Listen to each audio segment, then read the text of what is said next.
A warm welcome to all of you, and we are going to start the event.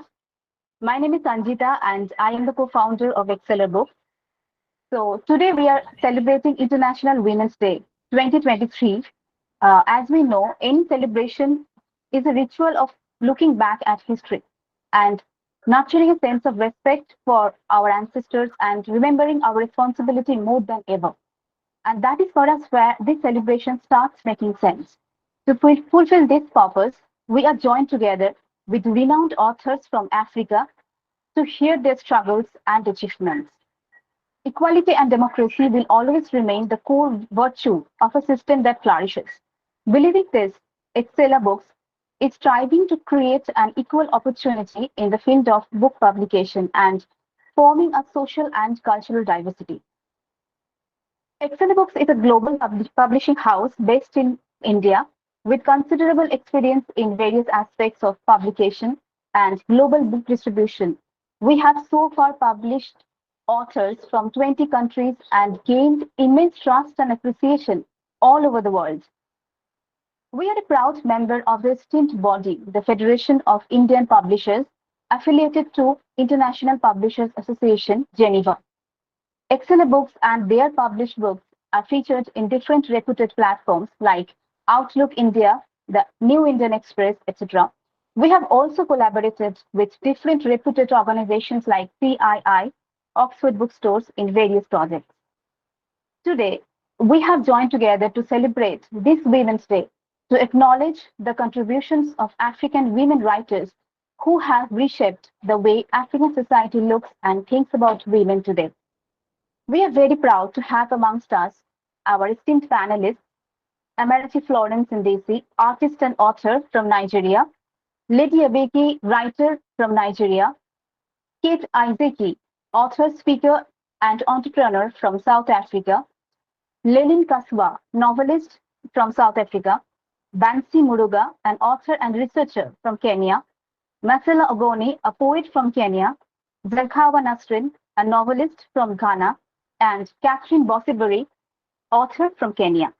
I take immense pride in introducing our guest of honor, Professor Chandrani Biswas, Department of English, St. Xavier's College, India.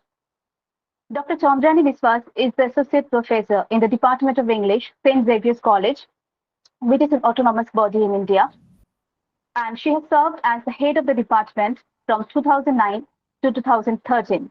Currently, Professor Biswas is the head of the department, BA General English, a former student of St. Xavier's College, Department of English. Professor Biswas has done her Master's and MPhil from the Department of Language and Literature and Cultural Studies, School of Languages, Jawaharlal Nehru University.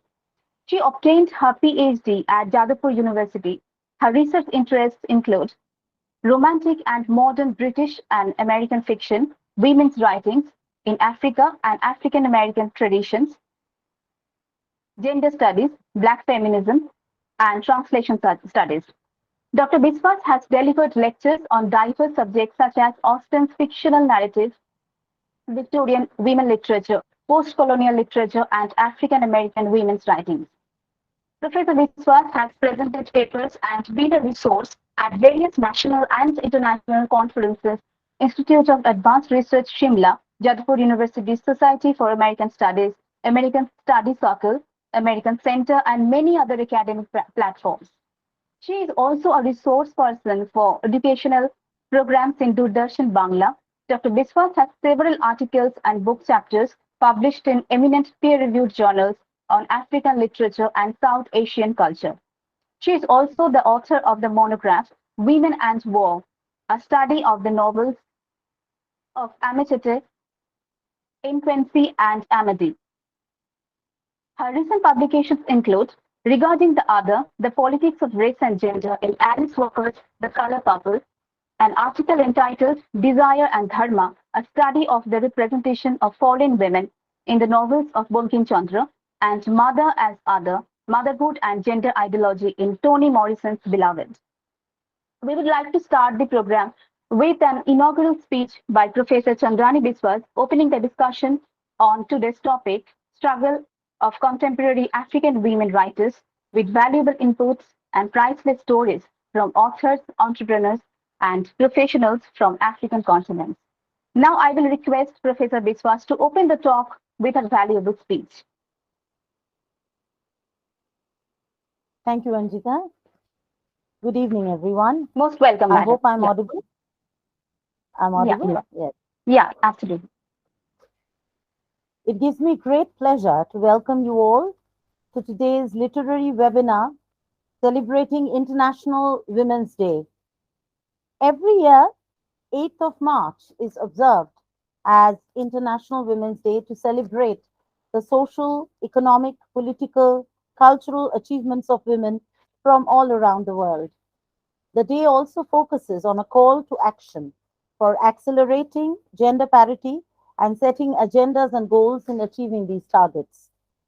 The day celebrates the joys of womanhood in a diverse, gender equal world, free from stereotypical notions about women, an equitable world which is inclusive and where differences are valued and respected. According to the United Nations Educational, Scientific and Cultural Organization, International Women's Day first emerged from the activities of the labor movements at the turn of the 20th century across North America and Europe.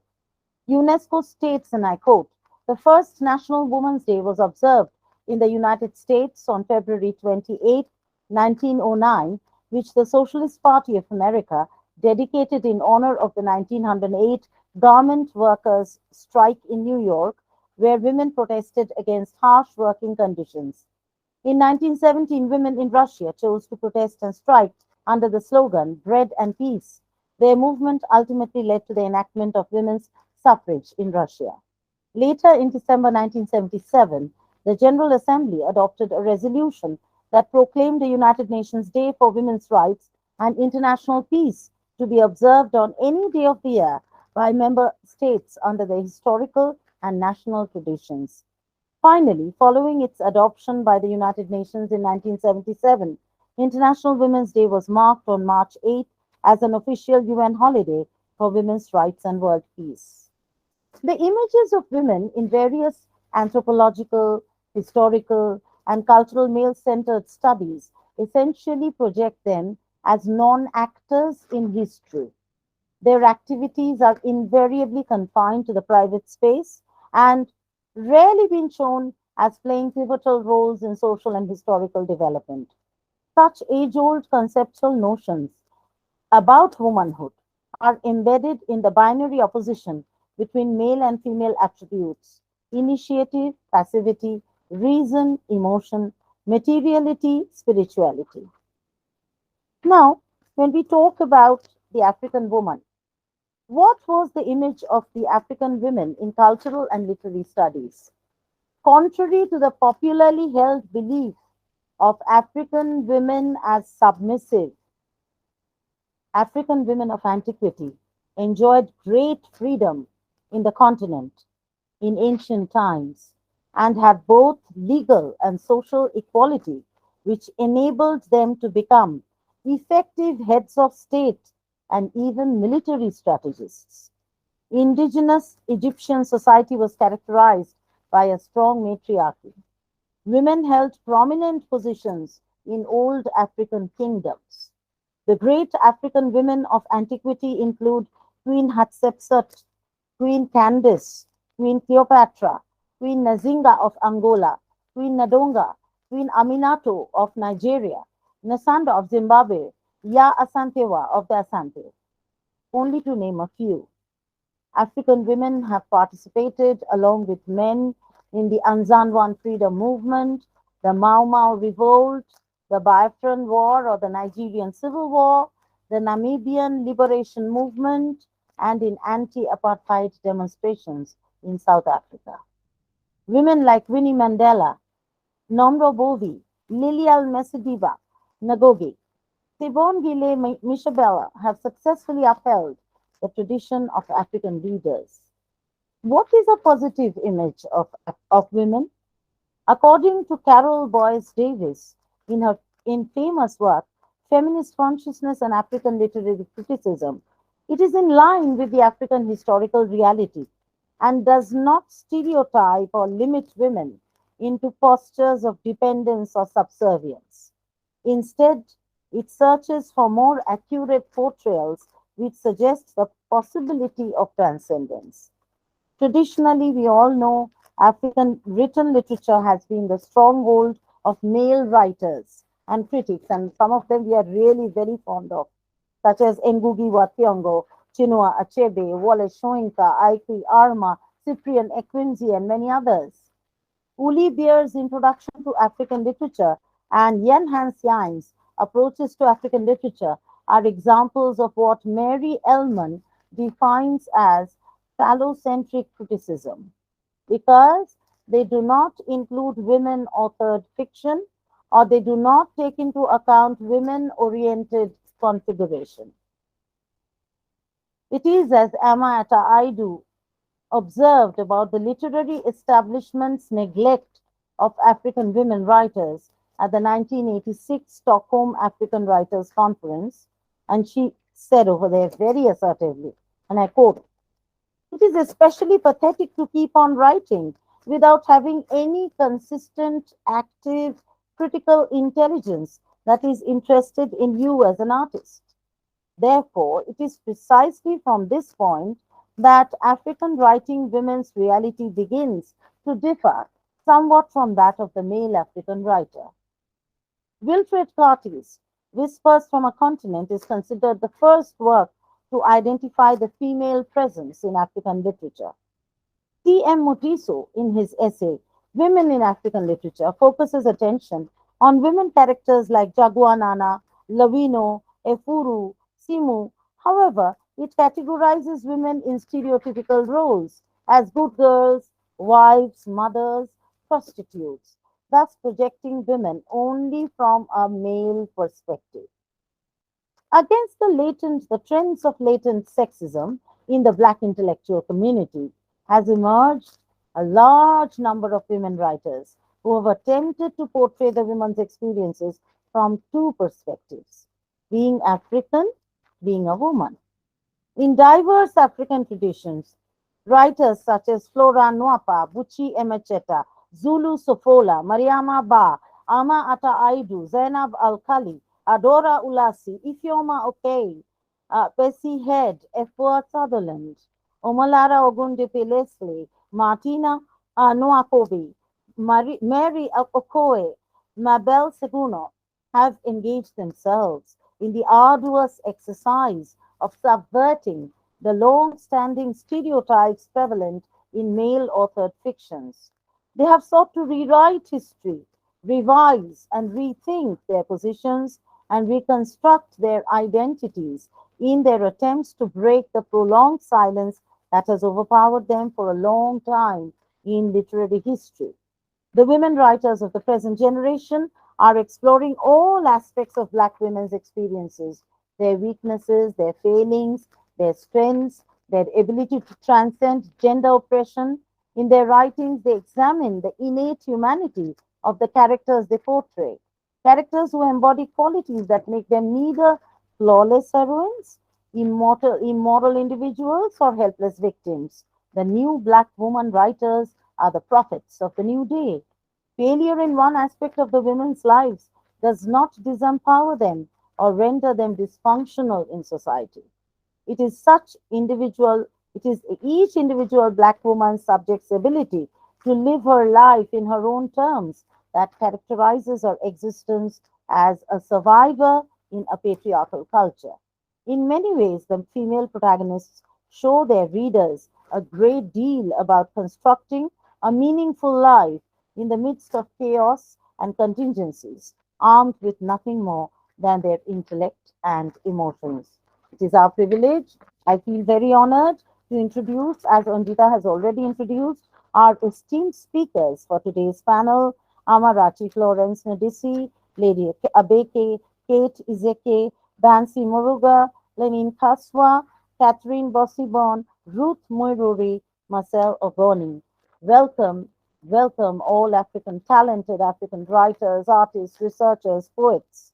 And I invite them to initiate the discussion. The topic for today's panel discussion is the struggle of contemporary women writers. And here we go. Now over to Anjita. Thank you.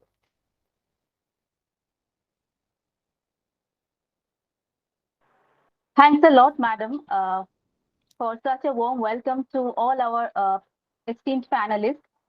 And I think she has adequately sums up the history of women's literature in Africa. And now it's time for us to glide through the stories and experiences of our esteemed panelists. To begin with, we have Amarachi Florence Ndisi, who also goes by the name Annie Flourish. She is presently a member of Publication Department of Household of God Church, Lagos State, Nigeria. She is a recording and performing artist. Her book, Hugging Diamonds, has been published by Exceller Books in the year 2021, and it has received tremendous response and featured in several national level newspapers, including The Guardian. She is perhaps at the peak of her career at the moment, so I would request Amarachi to enlighten us about what it is like to be a successful woman in Nigeria today. Amarachi, I hope you can hear me. Yes, I can hear you. Hello, hi. We are proud to have us today. Hello. Hello, can you hear me? Absolutely, yeah. Go ahead. It's afternoon here. It's 1:56 to be precise. And I'm happy to be here. Happy International Women's Day to you all. Very happy International Women's Day, Amarachi, Yeah, and all everyone.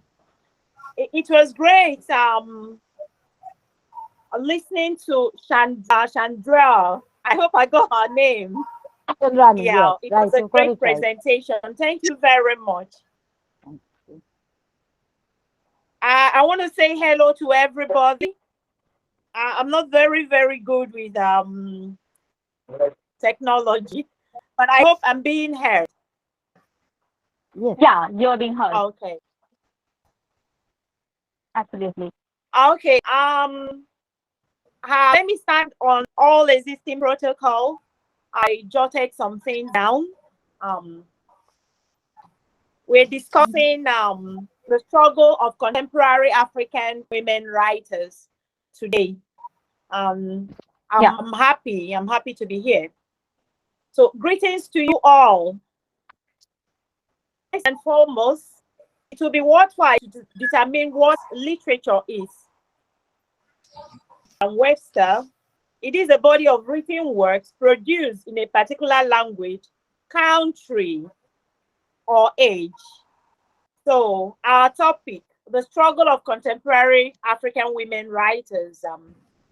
I'm talking from Lagos, Nigeria. Basically, there are several challenges facing the African literature or writers in this era. I would say it is interwoven. It's not too far from what the panelists have already, the keynote teacher have already underlined some things. But let me also bring in my own perspective here. On education, let me just underline them as I wrote them out. Okay, the challenges are ranging from education, culture, religion, finance, lack of mentorship, endorsement or feedback, or self-confidence, and technology, and so on. Going forward, education. Most of our stories are oral traditions or folk tales, leaving a literary gap as some of our stories get embellished or missing. Most women did not or could not get the right kind of education to put them in line for the job.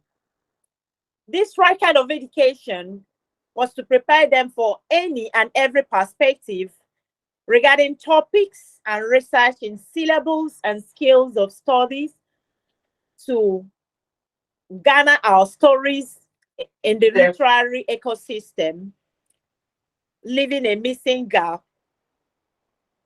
Therefore, today, for instance, when topics like going to the space and other scientific stories or other scientific studies, are to be literalized, how many African women writers are prepared in institutions to dive in? So there are seemingly some limitations with regards to more advanced states. That missing gap is obvious, notwithstanding the zeal. Okay, that's on education. On culture, this was what I scrapped down. This is another major blockage to the new female writers to the now female writers in my country, for instance. In some areas or regions, you are to be seen remotely and not to be heard as a woman. Your duties as a female are already spelled out, and you simply have to sink into the structure. How dare you raise your head when there are men?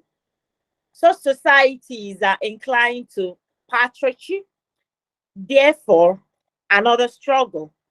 Writing in such societies will be colored with gender bias, and women may shy away and be blocked up in their space. This, of course, hinders the spirit to explore. That's on education. I also scrap down on religion. On religion, basically, religion has come to stay. This is not too far away from culture, a people's way of life. Religion, a people's way of worship. There are worship systems that inhibit women from pouring out the story as it is. For it is forbidden for them to mention such. Such religion will not allow you certain laws to some information, thereby hindering the literary process. In other words, they will write in halves and not fully and unbiased. An instance is a recent event that happened in a school setting where a female was stoned to death with a religious stench. Imagine it being a female writer or another female nursing the dream of self-expression in writing. Okay, my next scrap was on finance. Funding. Finance, I should have said poverty, but I decided to go with finance. Funding is a strong determinant to most writing projects. And female writers are not opportuned to most, are not opportune to raise funds. Sorry, there was a mix-up. They are not opportune to raise funds for their projects as some of their male counterparts, who may have access to inherited landed properties that may stand as collateral. This is an outstanding bridge to cross for most women writers, as access to funds may strongly kill their writing potential and cage their works. Lack of mentorship. This is another gap. Correct me, I may be wrong, because this webinar was organized by partly some women, I believe. It is beautiful because, again, a great day is dedicated in remembrance and celebration of International Women's Day. In Africa, we have celebrated female writers who have bridge the gap of these struggles as it is facing the present day African female writers. Now, couldn't there have been a school couldn't there have been a school of mentorship apart from their works, from their various female giants coming from this part? Coming from this part of the globe. Let me take that again. I was saying lack of mentorship. So I say, now, couldn't there have been a school of mentorship apart from their works, from these various female giants coming from this part of the globe? There seemed to be a gap of mentorship and mentoring in terms of building a ladder corporation, that is women helping other women, like men do sometimes. Rather, there are a looming tendency of go get it yourself than let's get it for us. This is indeed a limitation as it fuels a bleak future in creating more female giants in Africa. My next point is endorsement. This as well falls into mentorship a great deal. Who endorses you matters, as connection spells to a great extent how far you may go. Who you know, connection is another struggle amongst female African writers. In my own country, somehow, this really matters. So as it is, you may be the best writer of your time or have inclination to do justice in writings, but if you're not connected to the ladder, that's endorsement, you will struggle for a long time. I don't know if there's a spillage of corruption. Okay, my next point is self-confidence. Most people need a push. It is not everybody that is an initiator. Once more, this is not far away from mentorship.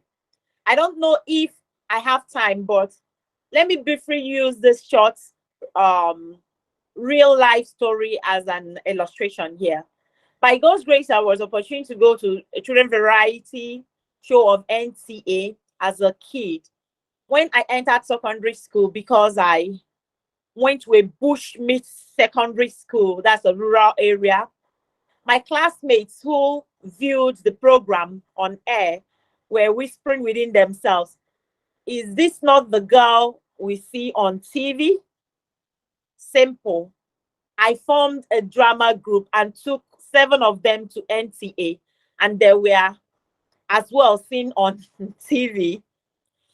Some of them picked up and have become something, have become some, some of them picked up and has become big girls and big boys. At least there's one that is very prominent, though I don't wish to mention name here. I don't want to mention this person's name because we are talking women today, because one of them that came out strong was a man. Okay, all that was needed is a push to boost self-confidence. Technology, that's the last one, but not the least. The new is replacing the old. There's a shift in paradigm. However, means of book promotion is a struggle, as these needs are calculated and special thoughts to match into the algorithm. That's that word, algorithm. That's what they use. There are still needs for more African women to occupy the cyberspace. ICT to close or rather manage the merging gap in the writing world. Then comes the monster. Pardon my choice of words or my choice of language. Intellectual property system falling, which is originality. Who really is the owner of the story? Remember, our literature are mostly oral tradition in Africa. So, with the emergence of copy and paste technology, the monster of stealing other people's work came handy. That's plagiarism. This also affects the imaging literature as people believe it has been watered down or it is another copied work, thereby rendering or labeling it inferior. This is nothing but technology has not done well for the female writer. Wait, sorry, I'll take that again. I would not say that technology have not done well for the female writer.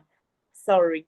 Technology improvements into print, ebook, and audio book with AI has done well. The struggle are how many African female writers has unhindered access to the technology. Some sites are blocked from us due to one reason or the other. African being that continent or the emerging continent has its challenges from illiteracy, multilingual culture, poverty, religion, gender, and so on. These issues are relatively interwoven and are clad in the struggle of the contemporary African women writers. I so humbly submit my views. So this was what I was able to scrabble down, ladies. And I think I have to pause for now. Um, if you need any clarification, Amarachi, can you hear me? yeah, thanks a lot. Yeah, I can absolutely hear you. Thanks a lot, Amarachi, for your time and for your valuable inputs about your experience and your journey and achievements so far. And I think you have actually touched across some of the vital points, essential points that, some of the points are education, religion, and culture, finance, and self-confidence. These are not only adversities for women in Nigeria. I think these are adversities, the biggest challenges that women across the globe are facing right now, and we all have to, get to, confront these challenges, right? And I will take this opportunity to call our next Yeah. speaker, uh, Marcella Ogoni. I think she's with us today. Marcella Ogoni is a poet from Kenya. Besides being a poet, she is also a full-time homeschooling teacher and tutor of English language and literature.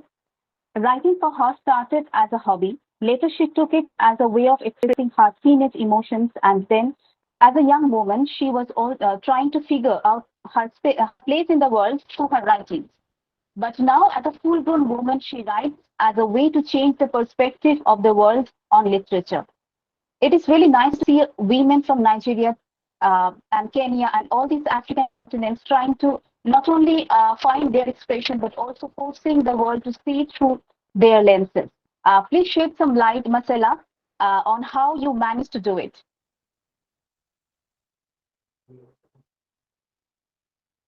Marcella, can you hear me?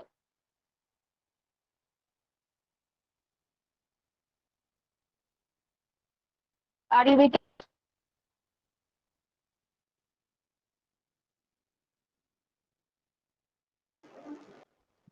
I think she left the forum because of some job emergency. So we can go to our next speaker. Sure, absolutely. Yes, some of one participant just raised her hand. Please, give. Your name, please.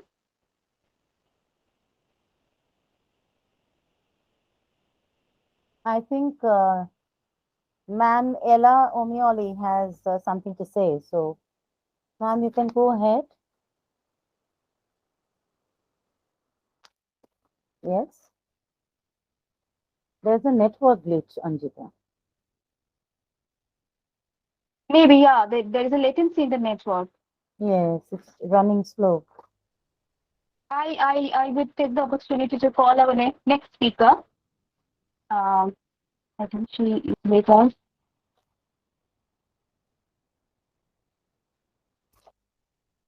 Our next speaker is Zankhawa Nasrin. Are you with us today? Hi, yes, I'm here. Zankhawa, I can can you hear hear me? you. Can you hear me? Hi. Hi. Yeah, so let me introduce you. Yeah, so let me introduce Zankhawa. She is a Ghanaian writer and blogger. She is currently a student at the Ghana Institute of Journalism, where she is pursuing a course in journalism. She lives in Tale with her parents and siblings. Her first novel, The President's Bodyguard, is a mind-boggling thriller centering around the life of a young girl. And we would really like to know your journey as a writer, and why did you how did you figure out that you have this talent of writing and put down a novel actually? Because a novel is something that not everyone will start to write, right? So it's a long journey and it's a very thorough and systematic journey. So can you just shed light on this?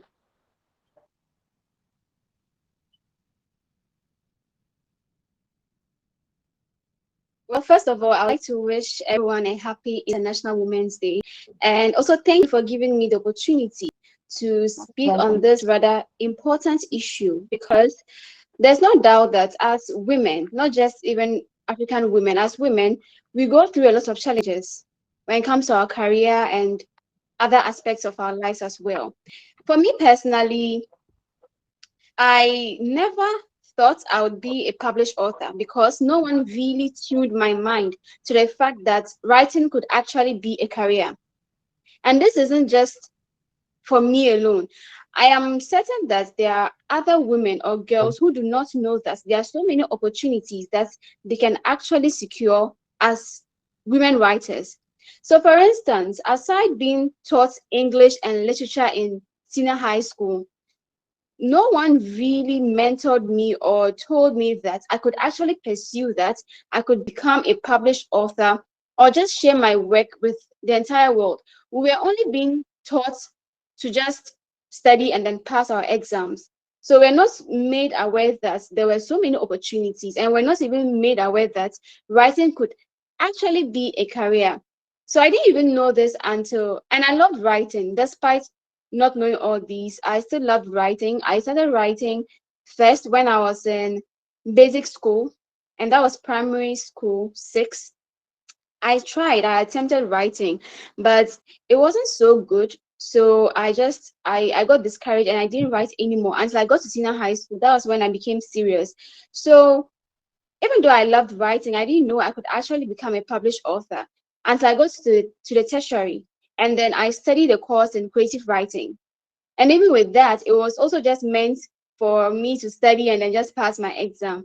But I actually took it serious because I noticed that creative writing is something I love to do. I love fiction. And then I had written quite a few number of short stories that were intriguing to me. And I felt that if I enhanced my writing, I could actually do something big. And that was when I began writing my first novel, The President's Bodyguard. When I even began, I didn't think I would publish it. It was after I was done, I read through, and then I knew it was a book that needed to be published, because I wanted other people to see what I have done and then just get feedback and then know what they thought about my work. So there are so many women out there who do not also know this and who may not even get the opportunity to pursue writing as a career because they'll be discouraged. In fact, even currently, people think writing isn't a major career. People think that you shouldn't just choose writing as a sole career. Whenever I tell people that I am a writer, they'll ask me, okay, so aside writing, what else do you do? That means they're expecting you to have another job aside writing. And I don't really blame them because, secondly, writing isn't so lucrative because it takes time. You need to get to a certain level before you can actually reap the benefits of your work. And in my country, for instance, it's so hard, aside even being a woman, it's just so hard getting people to read your work. You know, you have people just think that it's just a hobby, so they don't see it as a career. So getting people to read your work can actually be quite challenging unless you have a strong support system who would actually help you with marketing and so many other things. And that brings me to my third point. Marketing is also another difficult aspect, especially as a woman, because mostly we women, we tend not to have so many connections. So you'd need help from so many people. And then I noticed that even getting media engagement can actually be quite difficult because I write fiction and I see my work as a form of entertainment. Since it's fiction, I just feel that it's not only meant to educate, but it's also meant to entertain my readers as well. But then you try to get some media engagement, and then because you're not bringing on board a movie or music, they don't really see it as something that they should pursue. So you really need to keep hammering on this or keep following up just to maybe get a media engagement or an interview. But sometimes we are fortunate enough to get people who would be willing to help you regardless. And being a young writer, certainly I do not know so many people, and that's actually a huge challenge as well. Yeah, so getting these engagements can really be a problem, and then it affects your marketing. So you just need to put in extra effort to be able to get your book out there. And also, I noticed that people prefer nonfiction to fiction because they feel like fiction, okay, it's just your imagination, so it's not really what are you bringing on board. But they fail to realize.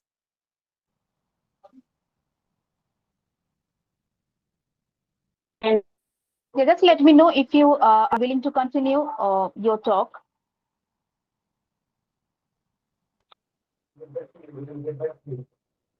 Okay, Zankaba, we'll get back to you at the end of the session. Okay. So next we have with us Lady Abeke.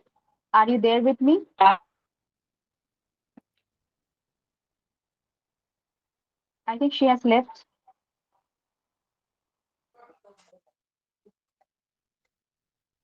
I am here with you. Hi, Lady Abeke. I can hear you. Yeah, yeah. Hello. Hi.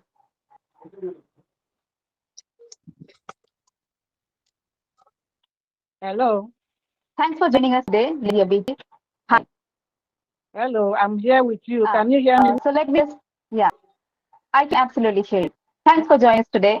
Ready Hi, thank you. to have your invitation.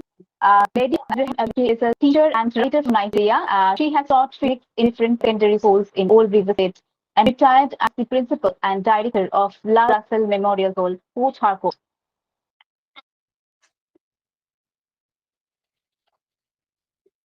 Her book, Living My Dreams in Northern Nigeria. Thanks, Lady Abeke. I would request you to share with us your journey of becoming an author.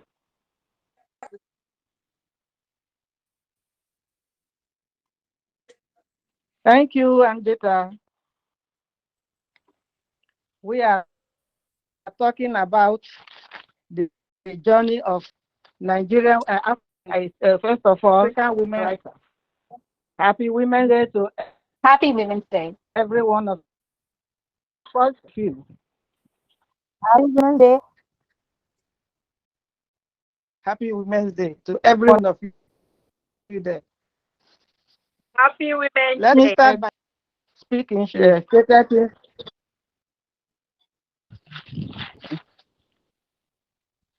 We talk about culture, and I want to add one or two things about culture.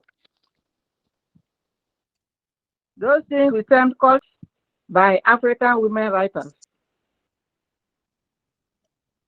But African women writers, because of fear of being tagged feminist, if they write about such things, they shy away from such topics. That is a challenge. Women writers should be bold enough to tackle this challenge head on. We should not shy away from speaking about something that is affecting us negatively. It is better to speak out for the world, which is now a global village, to hear, read, and know what is going on. Let me give an example.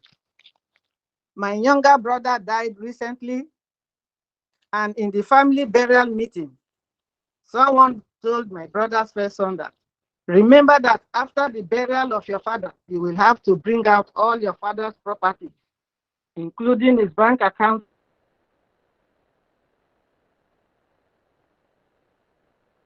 statement,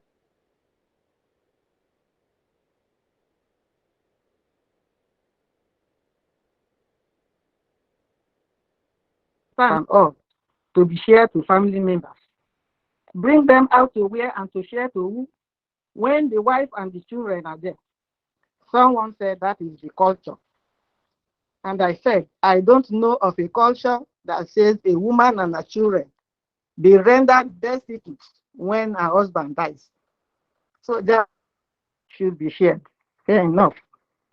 So things that are going wrong in our locality, our society, writers should write. Women should say something. That can change something for women.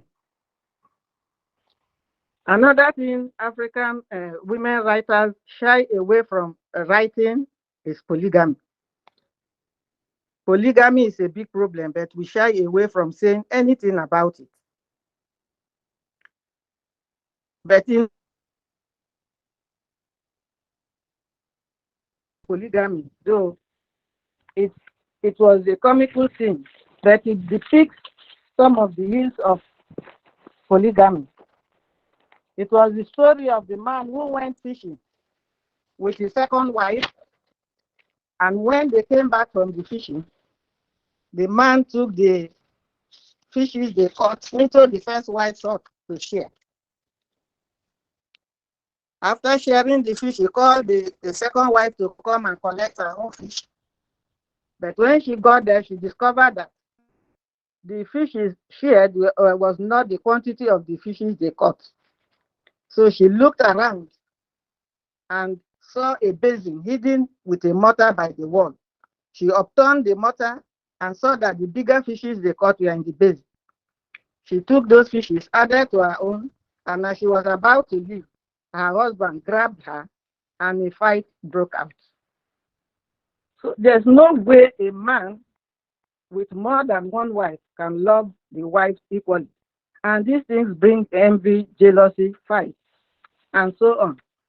But how can one tell a man not to marry, tell an African man not to marry as many wives as he wants to marry? Or even tell a woman not to go into a polygamous home? We should appropriate such concepts and send the story across anyway for them to make their choices. We should not shy away from telling people what is affecting the society. Now,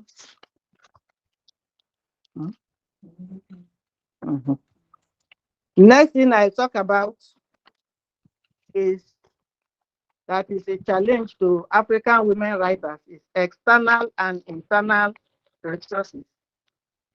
After writing a book and you want to publish your book, you need external resources, or even before you write your book and to publish it, you will need external resources such as conducive environment, good equipment, money, for publication, etc., and internal resources such as determination, resilience, passion, and so on.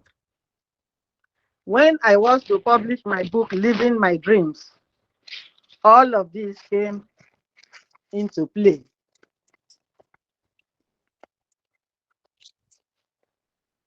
When I finished writing that little book, I needed someone versed in information creation to read it and direct me to where to publish it.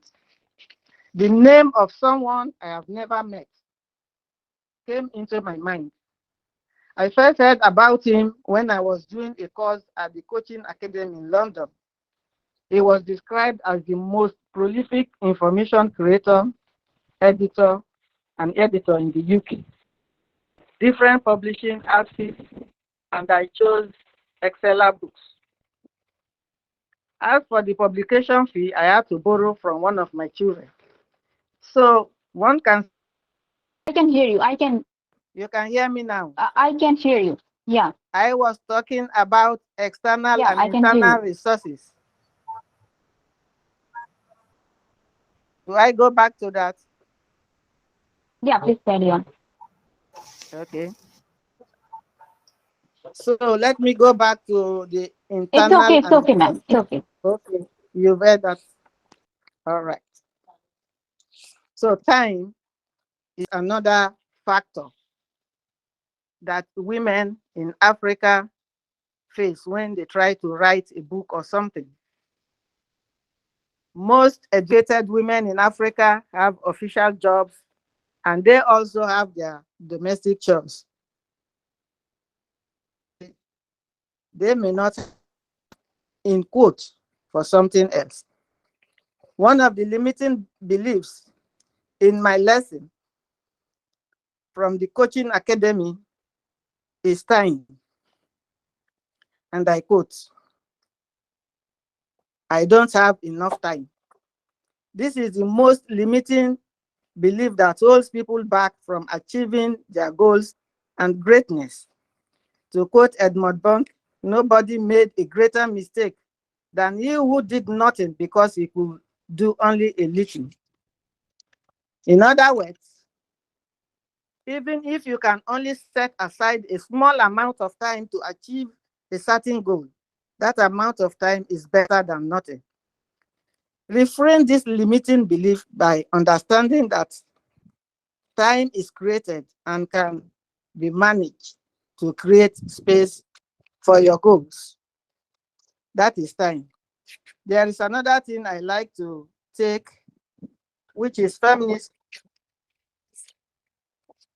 Use me a minute.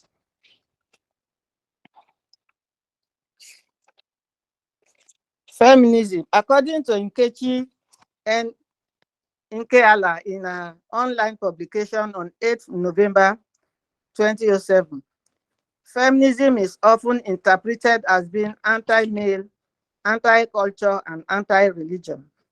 Therefore, becomes challenging for a woman writer who shares none of these ideologies to take a feminist stance.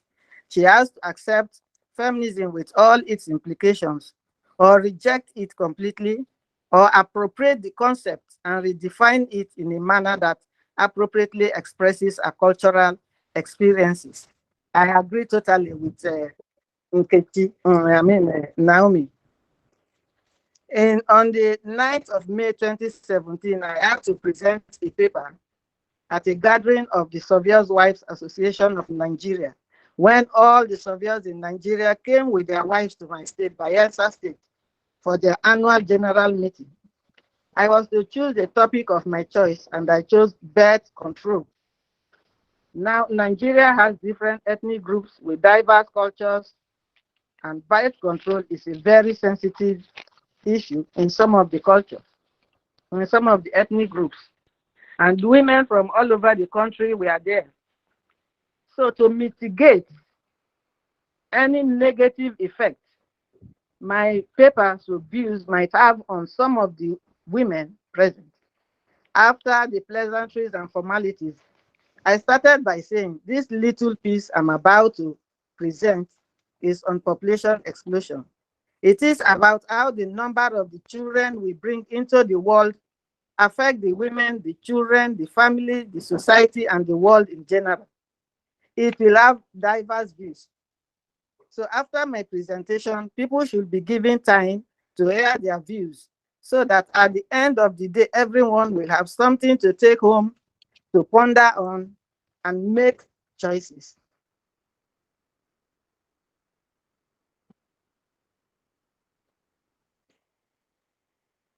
To present my paper, highlighting the effects of having many children and what one needs to be able to cope with a large family.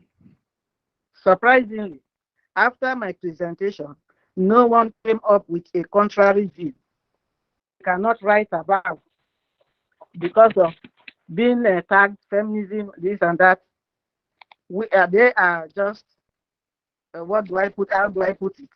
We should write about them, though we can mitigate the write up and then send the story across so people can hear and make their choices. There was a time I went to the village with my children and a female relative came to greet us. And then my last child was about 4 years old. This woman looked at my daughter and said, "This child is now grown. So what is holding you? When is another one coming?" And I asked, "Another what coming?" She said, "Another child, of course." And I told her that 3 is enough. Go to school to become foolish or something else. How can a woman not want to bear children? So that is the mindset. So many women in Nigeria, let me say Nigeria, or maybe in Africa, see nothing wrong in having many children. But we should talk, we should write, we should say something if we see something going wrong in the society. Because we have the pen, we can write, we have the mouth, we can talk, so that people will know.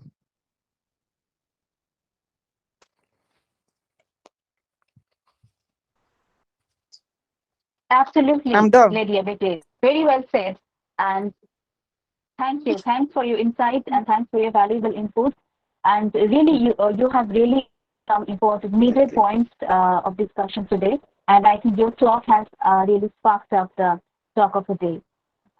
Next, we have with us Kate Ibeki. I think she's with us today. She's online with us.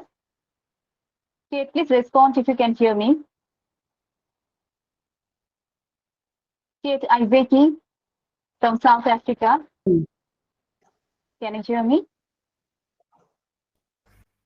I didn't. Did you say Hello, Kate? Kate. Kate is a Kate. Hello. Yeah. Hello. Hi. How are you doing? Hi. I'm fine. Okay. Okay. So I'm I from just pronounced your Nigeria. name as Kate Ibeki. I hope that's right. Yeah. No, Hi, Kate. it's Okay. You're Zeke. from Nigeria. Okay. So I'm author, from speaker, and Nigeria. entrepreneur. And hi, she's from Nigeria. She is also the founder of Unique Brand Academy, an online platform where she coaches women to build and scale up their businesses and build their brands. Her book, A to Z Mastering the Art of Public Speaking, published by Exceller Books, is a compendium of rules on public speaking and its other nuances. Her knowledge as a vocal trainer. So we all know that you're a very hardworking woman and you're doing your insights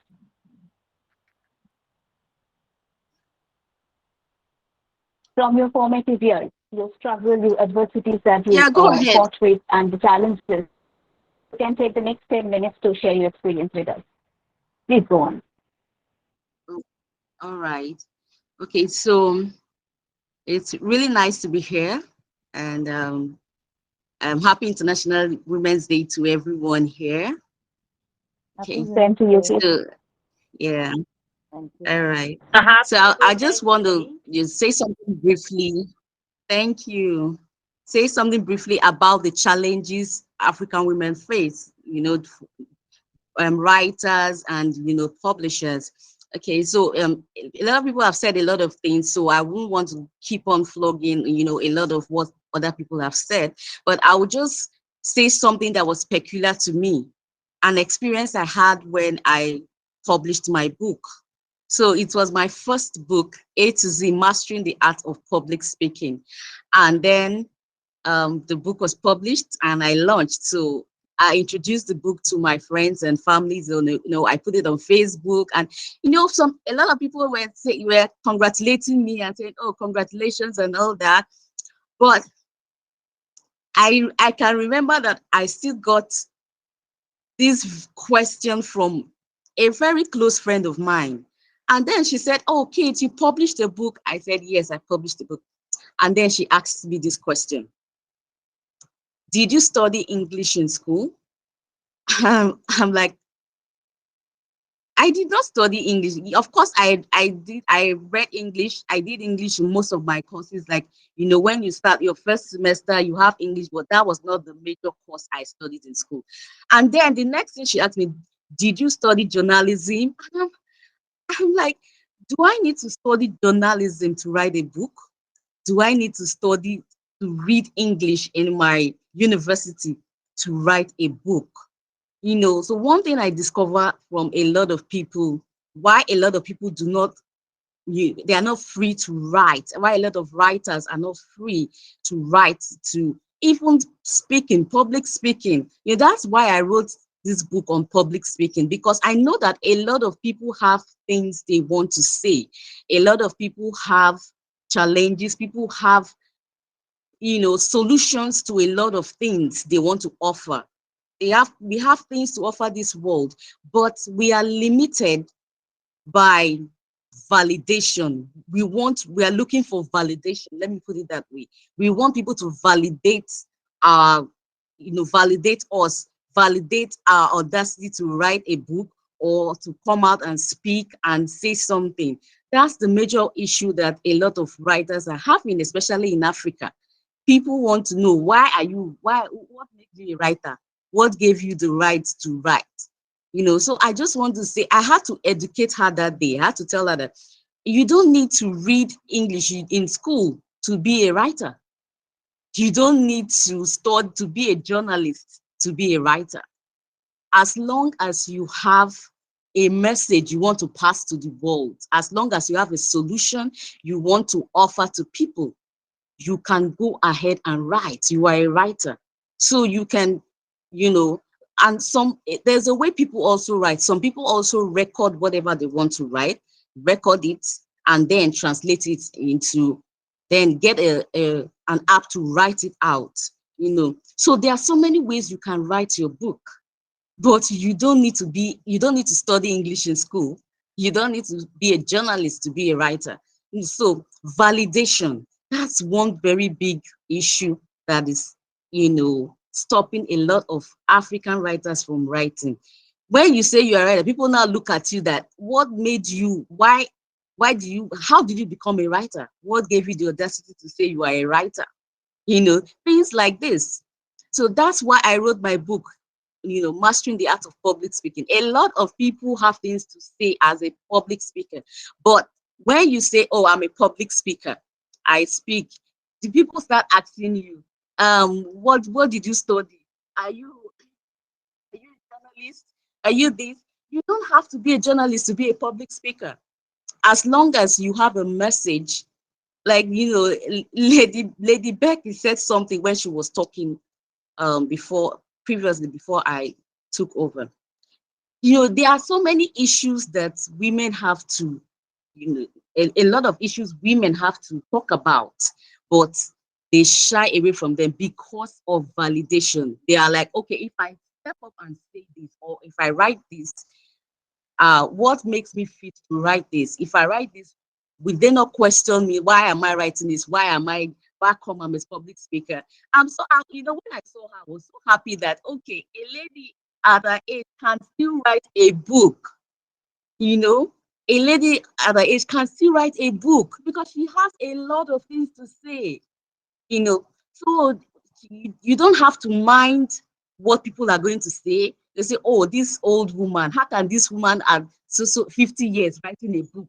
Why can't she rest? No, she has a lot to say. So she needs to write that book. They say, oh, this lady, you are too young. How can you write a book about marriage when you are not married? How can you? Those people have so many things to stop you from achieving your goal as a writer. People have so many things, so many ways, so many reasons to make you say, oh, okay, I'm not married, I shouldn't be writing about marriage, or I don't have children, I shouldn't be writing about family home. No, if you have a message, if you have something you want to tell to the world, if you have a solution to give to the world, do not allow validation. Don't allow people to validate you before you can become a writer. Don't allow people validate you before you can become a speaker. Anybody can be a public speaker, as even business people. As long as you have a business, you have something you are offering to people, you can speak about that.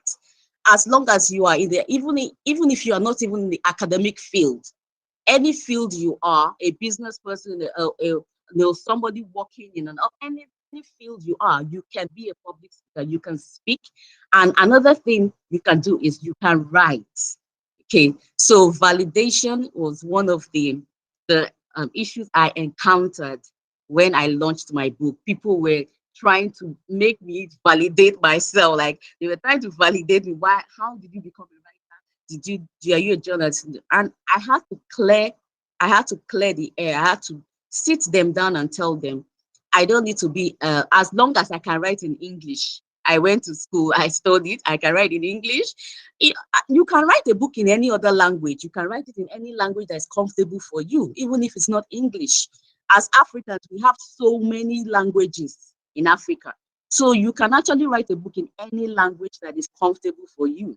So I told them, as long as I can write in English and you can see what I'm writing, as long as I have a message, I wanted to teach people how to speak comfortably in public without stammering, without shying away. I had to write that book to help people overcome the fear of public speaking. So that was my goal for writing the book. I had to educate them. And at the long run, at the end of the day, they actually saw reasons with me and bought my book. Okay, so that's something I really wanted to talk about, and I hope that as we go ahead as writers, in Africa, we do not allow the validation from other people to stop us from writing and expressing ourselves. Thank you. Thank you very much, Faith, for your valuable inputs and your very crucial message that you have passed on today on this occasion of International Women's Day 23. Really, we do not need to look for validation from the society or from anyone. Women really need to follow their heart, wherever they are, whichever society they belong from. So we just have to stop seeking for validation and have to find our own voices on our own terms. Thanks a lot for your input. I think it's time to move on to our next esteemed panelist, who is Catherine Bossibori. I hope she's with us today.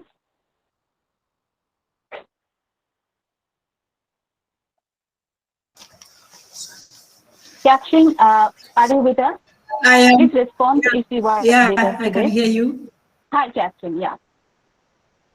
Yeah, hi, Catherine. I'm really glad to have you amongst us today. Thank you. Thank you very much. So, Catherine, yeah, I can see you. I can see you now. How are you doing today, Catherine?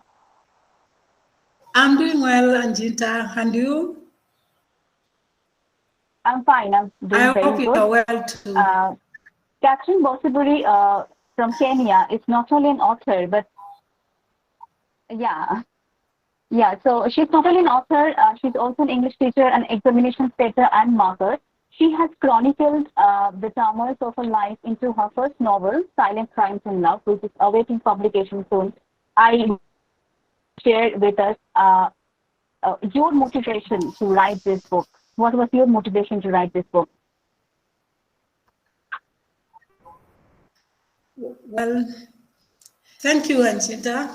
Hi, everyone in the panel. You're most welcome. And I wish you a happy Women's Day, International Women's Day. And I really want to thank the Happy Excel International Global Women's Day. Press, for allowing us to have this opportunity, especially me being in it. I didn't imagine one day I could be this much, but I really thank God for the journey I have come. Today marks a very important day for women in Africa who are struggling to be writers, those who have written before and those who are expecting to write. Actually, there is the topic contemporary challenges that face women in Africa. They have really destroyed many talented women who could have become writers. First, before I come to the challenges, I would like to say I am Kenyan. I am a teacher by profession. I want to say I was born in a very poor family, very humble background. I did not even know one day I could be anything in life. I was born of parents who didn't go to school, they were not educated. Having been born of the illiterate parents, and that is the time some years back, it was very hard for a girl child even to get education. During those days in Kenya, girls were viewed as property. They were seen as people who can provide money for the family. Whenever there was anything which was needed, a girl was thought to be sold, like to get people or even to help the family eat. But through struggle, I managed to go to school. When I went to school, I passed my exams. I remember very well when I was in class 7, I could have gone to Alliance High School, but because my parents could not even afford anything, and my father did not know much about being with the village, other village people, they were thinking girls should not be educated, because I remember even one time they were talking and saying, how do you educate a girl when even your wife was not educated and those are your parents? So what I did was that I did my exam in class 7. I passed very well from primary. I really want to thank my cousin. There is a cousin of mine called Catherine Yamato. She was so grateful to my work and she helped me to join Form 1. I went to high school courtesy of Catherine Yamato. That was my paternal aunt's daughter. And when I went to high school, I went to Kapsabet Girls. It was a very good school by then because I had missed the chance of going to Alliance Girls High School. Being in Kapsabet Girls, things worked for me so well with my cousin paying for me school fees. My mother, Helen, was struggling a lot. She was a good, hardworking woman.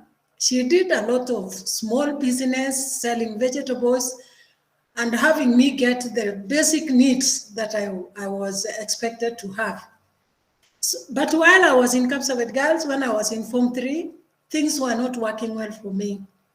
My cousin was overburdened with her own family issues, being a married lady, so I could not continue with school in Form 3. I stayed at home. When I stayed at home, I did not give up education. I just decided to study privately, and I did my exam as a private candidate of O level. I passed very well, despite I didn't step in Form 4. Then I went to teach. I was employed as an untrained teacher immediately after the results came. I taught as an untrained teacher for some years. Then after that, I was enrolled in a college. I went to Kilimambogo Teachers College for 2 years as a P1 teacher. There I finished college. I remember, in fact, college was very, very good to me because I was the first woman counselor in that college. There had been no woman elected as a counselor. but I managed to become one. I came out. I was posted to primary schools around my area where I live now. And I started teaching there. I was teaching English and Kiswahili mostly. Those are the subjects which I was taking in my school. As I can say, my profession had challenges here and there. Being a teacher and being a parent, I had my children. I have 4 children, 2 sons and 2 daughters. 2 are married, 2 are not yet married. So I had to bring up these children single-handedly. So being a single parent is not very easy. You have to do what is needed for your children to come up, and you have to do other things. You need to keep your profession going perfectly well. So you can imagine all those challenges. I had that vision and I did it. So I can say my writing of a story started from primary. That's what I can say. When I was in primary, I wrote short stories. And I attribute my success in writing to my mom, Helen. My mom used to tell me a lot of stories where I was with her in the evenings. I remember she used to tell me variety of folk tales. She used to tell me how beautiful girls were taken away even with as sacrifices. And that thing grew in me. I didn't leave it. She told me so many stories, which I even feel I really would like to write them as stories, but I don't know whether they can go with the time. You know, nowadays things have changed economically. So I wrote when I was in primary. And there were 2 companies in particular in Kenya, which I applied. I wrote and I was taking the contacts from the books we were reading in the school. That is Heinemann and Longman. Heinemann replied to me and told me that I have a talent and I should not leave it. But they told me at that time, I was not really able to bring out a plot and exploit it well so that it can become a book. But they gave me a lot of encouragement. I also applied to Longman.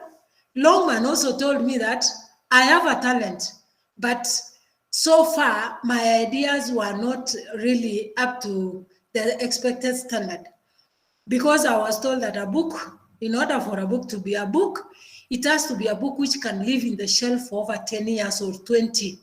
So what I was writing somehow looked like it was something which can be for some times and it would not continue. After that, I went to Kapsabet Girls High School.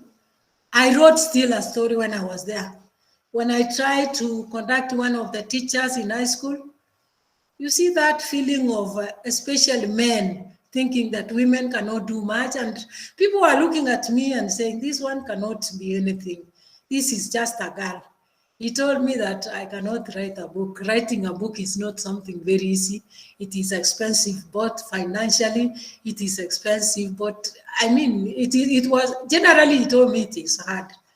So I just kept quiet. In fact, at some point he laughed and said, you to publish a book? I said, yes, I've written a book which I believe, I've written a story which is good. That story ended. I came out as a teacher. What prevented me to do much of my writing was when I became a teacher, I took a very expensive subject which needed a lot of my time. English is a language which is very wide. And you see there is competition in school whereby you have to make the children pass in order for you to make a good mini score. So I just put aside writing maybe and concentrated on my teaching my English. And at the same time, I was teaching another language, that is Kiswahili. In fact, I was like a miracle. It's not very easy for a teacher to teach both languages in Kenya.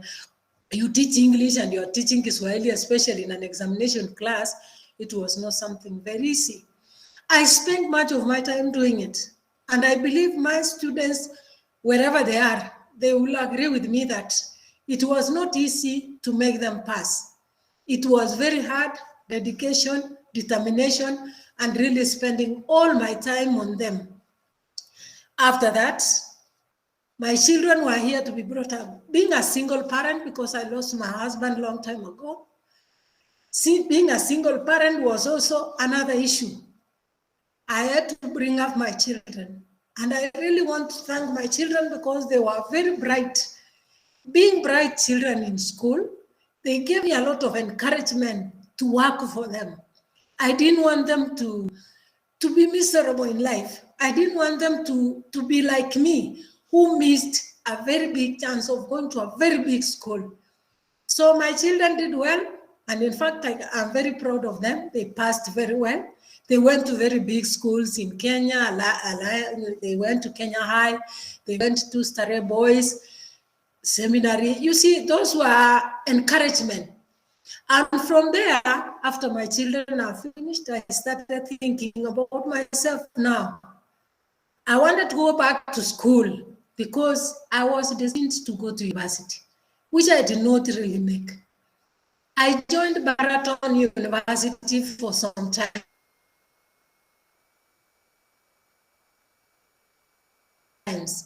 I wanted to take my degree, and I was doing English literature. My children needed me. They needed my support. I could not continue. But I'm yet to finish. I'll complete my degree in Marathon. I'll go back. So about this writing that I'm saying, I can say the challenges that women in Africa face are as an example of what I've said. You know, being single parenthood is very, very expensive. There is no time a woman has who has to undertake all the responsibilities of her family to feed, to educate, to shelter the children, and do maybe the right thing. It becomes very hard. The little money she gets is too little to squander. You don't have to do it on other things. You find that they are much needed in those very, very crucial needs of the family. Now, I have come back because I retired myself from teaching. It's actually that, not that I retired of age, but I retired because of my personal feelings. I wanted to venture into my own private business. I wrote this book, and I can say challenges are many. First, I was computer illiterate. I didn't know how to type. I didn't know how to go to the computer. It was very hard for me. Okay, I've written the manuscript. It is written by my hand. I tried to put it into cybers to give people to type them for me. It was disastrous. I realized that something which someone has not written cannot even remember or know where commas are supposed to be put, full stops, quotation marks. So the typing was upside down. So I had to stop again going on with the book. I involved my teacher, computer teacher, Mr. James Krugat, who teaches in a high school in my country. I gave him the work to help me, to teach me how to type on the computer. And that is what he did. So although this one delayed, I'm thankful that this time I can say the book is out, and I am proud to say I typed it myself because I knew what I was supposed to do. And I realized that when you're typing it by yourself, you will even increase some areas with some information which you had not put. But when someone else is typing, he cannot add anything. So I added some value. And actually this book came on a long way. It would have been published a long time ago. I started writing it in Kenya. And then I went to stay with my daughter in Australia because I was so much idle in the house with my grandchildren whom I had gone to stay with. I realized that I can do something better when I'm sitting, not being idle. So I continued writing when I was in Australia. I wrote the story to the completion. But when I was coming, I left it and I came back to Kenya. I forgot the manuscript.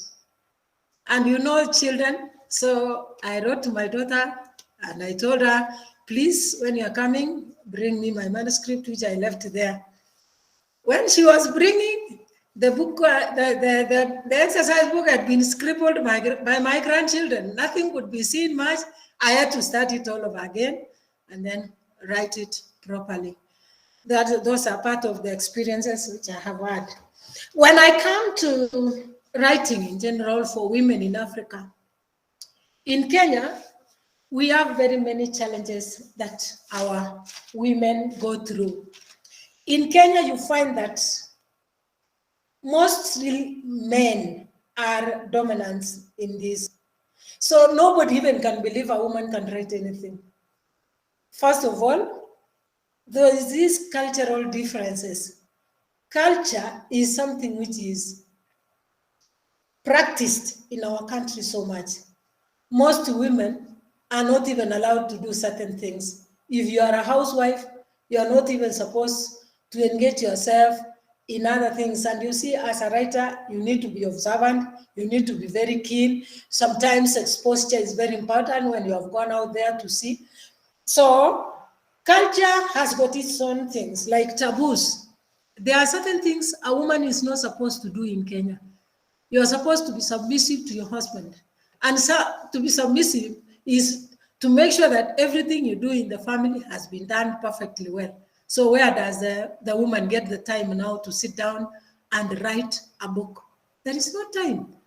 She has to take care of the children. She has to take care of the husband. She has to take care of, some husbands even don't, some of them do not even have time to do some of the things. The women are the ones who are doing them. They are the ones who are feeding the families, especially those who really didn't go much to school. I also want to say, single parentness is also, parenthood is also another disaster. Being a single parent, you don't have time to do much of the outside your family. You are the sole person to provide. So those are challenges which cannot allow you even to be able to write. Some divorce and cases, some mothers or some women who are divorced, they are made to be adopted by the family men or other people. These people cannot even support them financially to have that extra money to do other things, like now publishing a book or doing the many things which you need, which are attached to publishing a book. There are also issues like forced marriages. A forced marriage is a marriage which does not give encouragement in the home. If a lady was forced to be married to a man he didn't love, he didn't know, some marriages are forced to very elderly people. Now, if a lady is married to a very elderly person because she was forced to do it, she doesn't have that. There is nowhere she can even go outside to think of other things. Even if she was talented in doing that, those dreams are shattered just like that. Polygamy is another issue in our country. If you are married to as many wives in a family, I don't know how you come out even to do this, because everybody is working hard to be the best. Everybody is working hard to keep her family standing. So time and also support, that micro financial support cannot give you the opportunity really to make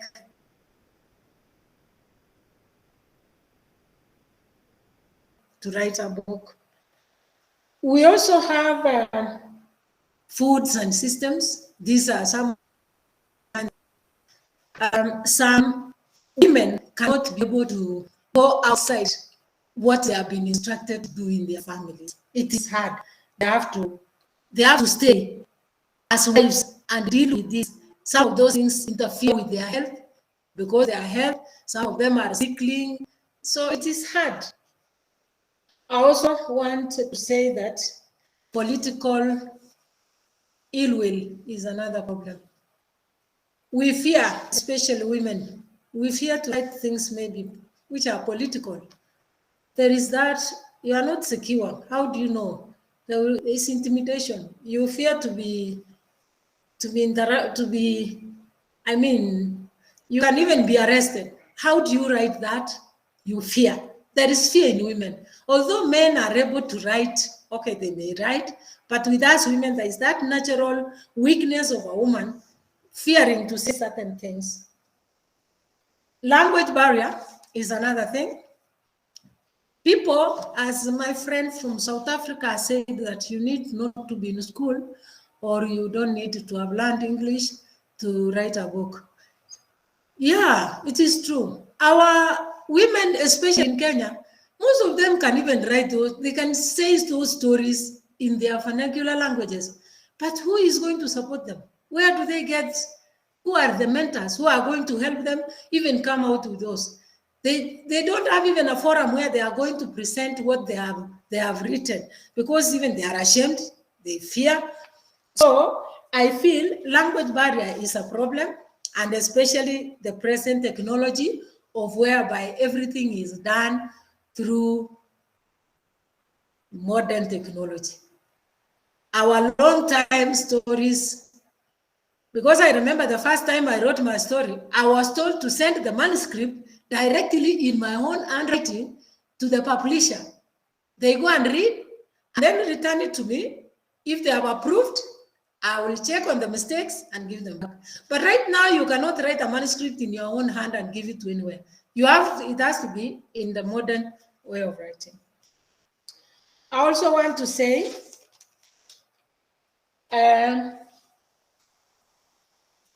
I feel there is also this thank you, idea. Catherine. Thanks a lot. Yeah. Catherine. So I want to say, we have raised quite a few relevant issues. I want to say women have the power to write. In Africa, we have the challenges of finance, language barriers, and that lack technology of support also from our own technology. I want to say thanks to Xavier Global, because it has introduced something which is very free and very fair to most. Thanks a lot. Most of us. I would encourage women just. Thank you, Catherine. Thanks for putting forward your opinion fearlessly and unapologetically.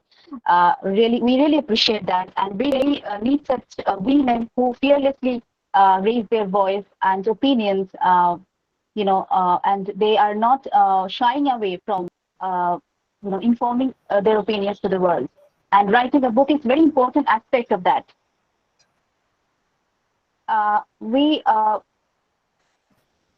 So with this, I am moving on to the next panelist. That is Lenin Kaswa. Lenin, are you with us? Are you present with us?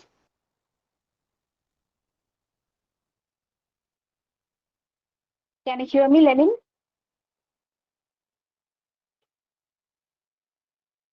I think she is not there with us today. The next is Bansi Muruga. Miss Bansi Muruga, can you hear me?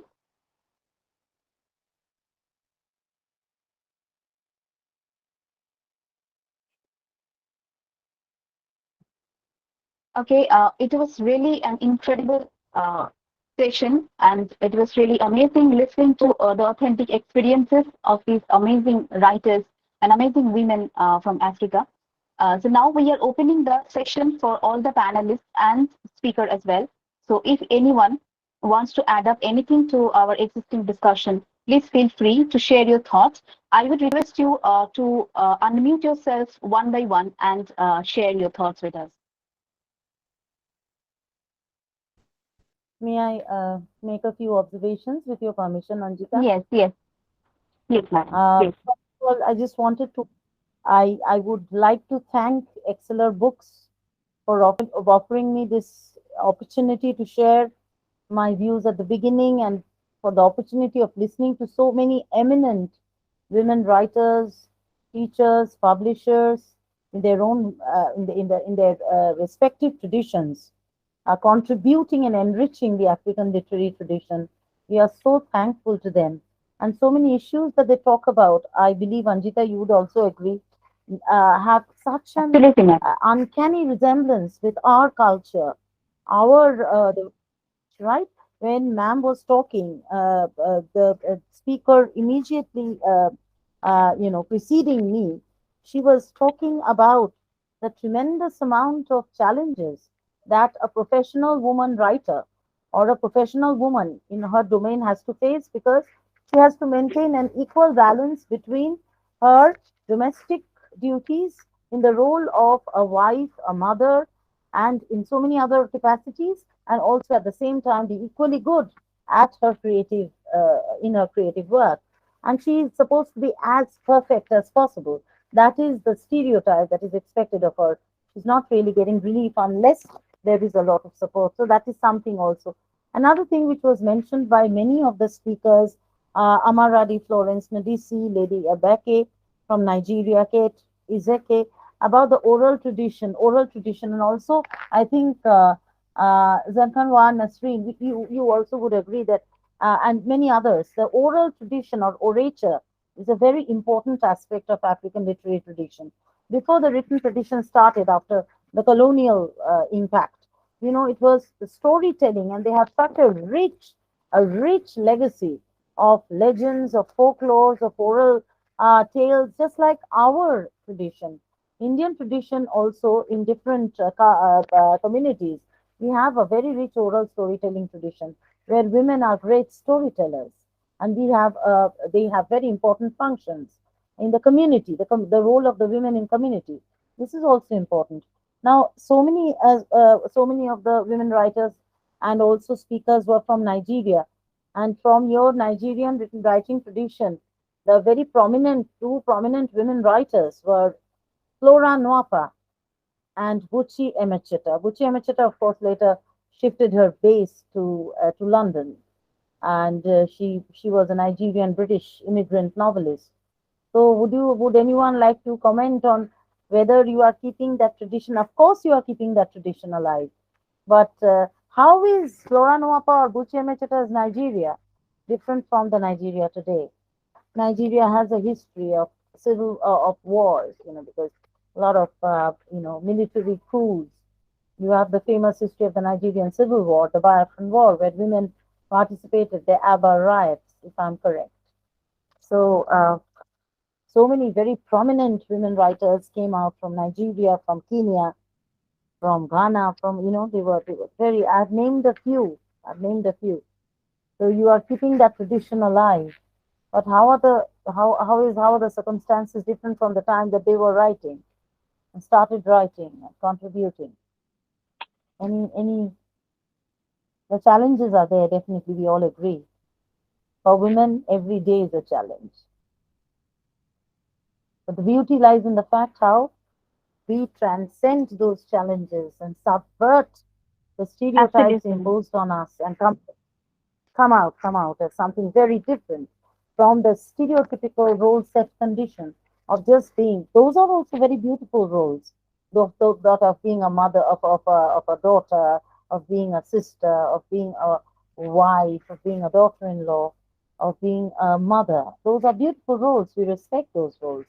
But there's something of me beyond those roles. My identity as a human being, as an individual, making my contributions to society, which you Mhm. all celebrated and talked about. So that was really wonderful. I personally am very enriched, and I would again like to thank Excella Books, the organizers, the organizing team, and Anjita personally, who contacted me for Thanks a giving lot, this. madam. Thank you very, very much. So if you like to share or respond. Yeah, yeah, I would just call out to everyone, all of our authors and speakers, if any one of you would like to contribute on what Professor Biswas has said, you can unmute yourself and share your thoughts. Um, I want to say a very big thank you to Excella. She bridged a very big gap for me. publishing Thanks a lot. my book Logging Diamonds. Yeah, the journey, she made it so smooth and sweet for me. At first, it was a Nigerian publisher that hello, can you hear me? Yes, yes, I we can can see. hear you. Okay. Carry on. That wanted to do the publishing, but he ended up, unfortunately, he ended up eating my money, you know, without doing anything at all.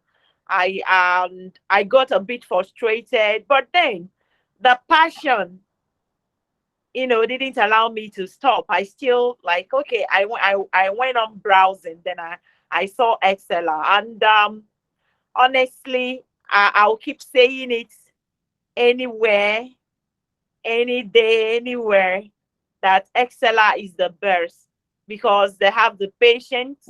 They also, they give you a very big leverage as because I'm a first time publisher, I'm a first time, author.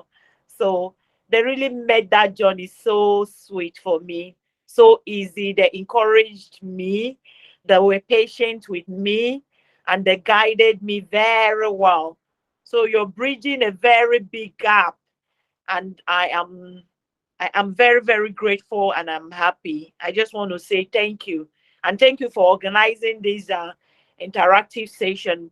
I've learned quite a lot, you know, different people from Africa, the speaker from Kenya, and her experience, Okay. and so on and so forth. I just want to say thank you very much. It was great being here. Thanks a lot, Amarachi, for trusting us as a publisher, and thanks for such a full-throated praise about the publishing service that we have provided. And also, I would like to, yeah, I will. Is there anybody who is trying to communicate? I think Catherine. Hi, Catherine. Yes, yeah. I also want to Hi, say yeah. thank you so much to Exela. Exela, you are angels. Yeah. You are angels sent by God. I had tried all my many ways to publish my book, but it was very hard. In fact, I would have wanted to publish, it was supposed to be published somewhere, but it was too expensive for me. I want to say, Exela, you are just fair, and I want to say you are beautiful. Thank you. Just expand all your avenues for everyone in the world so that people can experience their talents through you. You are a Absolutely, God-sent Catherine. We are trying avenue our for best everyone. to create and open more avenues as we can. And we have so far published authors from 20 plus countries. That includes not only African continents, it also includes South Asian continents, and including Asia and the UK. We are really trying to democratize the industry and trying to include as many voices as we can. And we are trying to diversify the publication field. Yes. In fact, thank you so much. You helped me through finance ability, through even that patience which you had for me to pay step by step until I completed. I really want to thank you so much. Most welcome, Catherine, Thank you. and thank you for your valuable time. Thanks everyone for their valuable time and valuable input. Yeah, I think there is someone on the line. Yeah, Professor Biswas wants to say something. Yeah, I want to say something. Yes, I just want to make a brief comment. Yeah, hi, Zankawa. Yeah. Hi. Yeah. Yes, hi. So what I just want to tell other women, other African women writers, is that they should own up to their work. They should be proud of what they do, and they should ignore questions about whether they have other jobs aside being writers. Writing is a job. And after I became a published author, I actually realized that because if you don't get the time for it, you never actually write. So the fact that you need so much time and effort to write makes it a job on its own. And if you are able to end up publishing it, that means you've done something very big, which you should be proud of. So just don't listen to the naysayers and all the irrelevant questions. Just do what you want to do since it's your passion, and continue with it and never get discouraged. And also, I'd like to thank Excella for organizing this webinar. I've learned a lot from the other speakers. And also, thank you for helping writers to realize their dreams as published authors. Just continue doing what you do. Thank you so much. Most welcome, and thank you so much, Zankawa, for your valuable time and efforts and all your achievements in life. Despite you at such a young age, what you are dreaming, it's really commendable. You are doing a commendable job.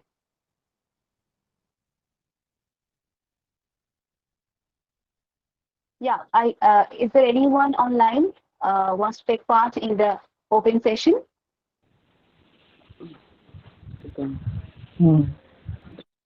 Hi, Lady Abeke, I think she has a message to share with us. Yes. Yes, madam. Please go on.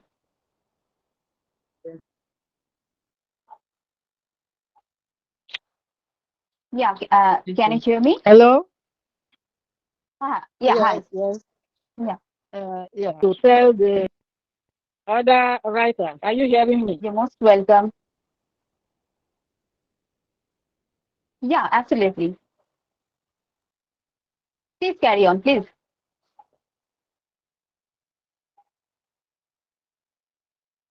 Am I audible to you?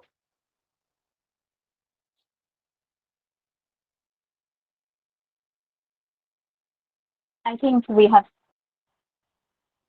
the lines disconnected, maybe.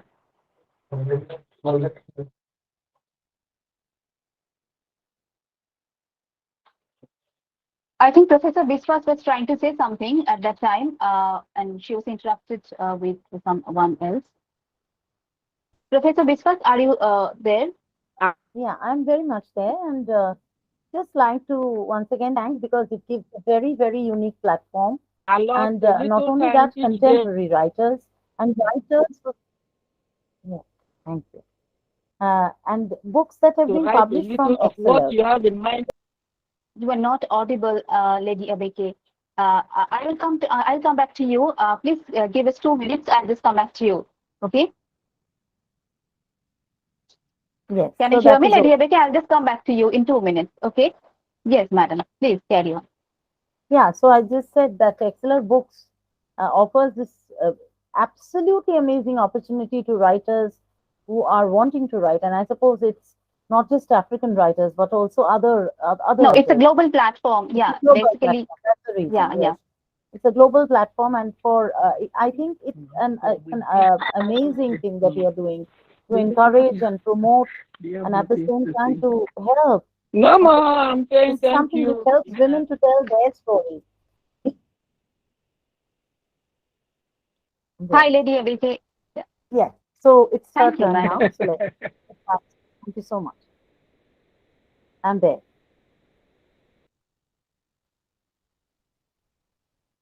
I think ma'am is trying to say something. Yes, Lady Abeke, are you still there with me?